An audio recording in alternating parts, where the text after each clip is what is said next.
আসসালামু আলাইকুম, সবাই কেমন আছেন? আবারও একটা নতুন রেসিপি নিয়ে আসলাম। রেসিপিটা ভালো লাগলে অবশ্যই লাইক, কমেন্ট ও একটা শেয়ার দিয়ে দিবেন। Welcome to Neela's Cookbook. এখানে আটা নিয়ে নিয়েছি 2 কাপ। প্রথমে আমি লবণ দিয়ে দিলাম 1 টিস্পুন, ইস্ট 1 টেবিল চামচ, চিনি 1 টেবিল চামচ। সব একটু মিক্স করে নিব। ভালো করে একটু মিক্স করে নিতে হবে।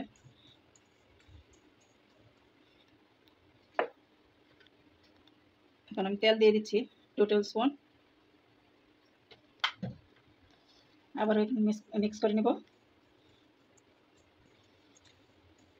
এটা এখন হাত দিয়ে ভালো করে মিক্স করে নিতে হবে।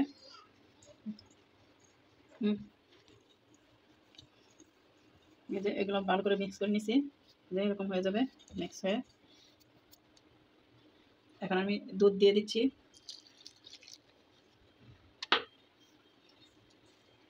দুধটা হবে গরম।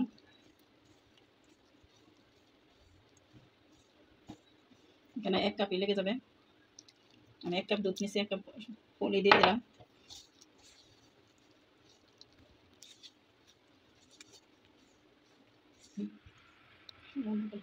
ডোটা হয়ে গেছে। এখন আমি 1 ঘন্টার জন্য ঢেকে রাখবো। 1 ঘন্টা পর আবার চলে আসলাম। আটাগুলির এই অবস্থা হয়েছে। এখন লেচি কেটে নিব প্রত্যেকটা। কয়টা লেচি হয়।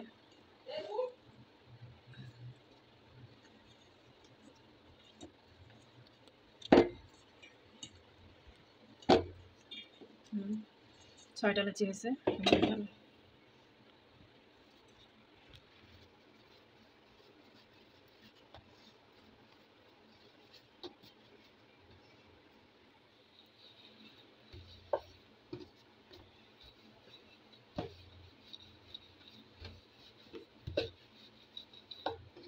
একটু লম্বাটে করে বেলে নিতে হবে। এটা হয়ে গেছে।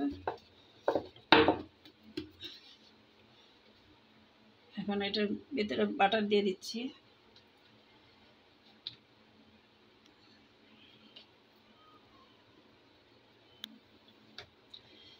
এখন এটা এইভাবে রোল করে দিতে হবে।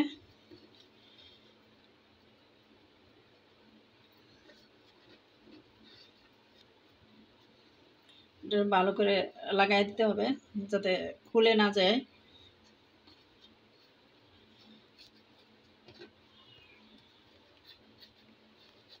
এটা হয়ে গেছে। এখন আমি একটু ছুরি দিয়ে ডিজাইন করে দিচ্ছি।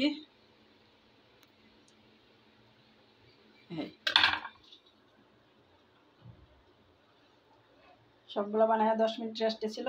এই যে 10 মিনিট পরে একটু একটু ফুলে গেছে। এখন আমি তেলে দিয়ে দিব।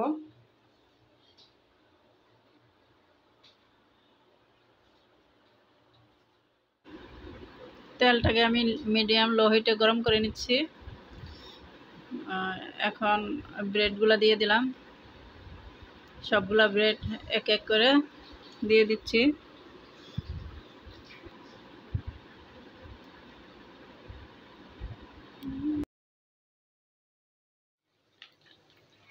দেখেন ফুলে ডবল হয়ে গেছে। এখন আমি এগুলো উল্টাই দিচ্ছি।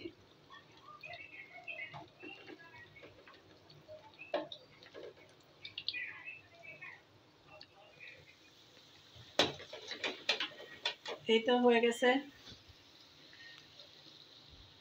5-7 মিনিট লাগছে বাঁচতে।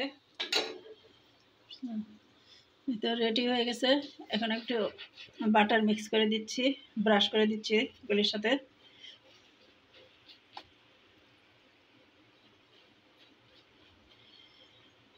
যখনই খাইতে ইচ্ছা করবে একদম খুব সহজেই এগুলি করে তৈরি করে খেতে পারবেন। আর বিশেষ করে বাচ্চাদের তো খুব পছন্দের। এই যে তৈরি করার সাথে সাথেই শেষ। দেরি না করে এখনই তৈরি করতে পারেন। বন্ধ করে না।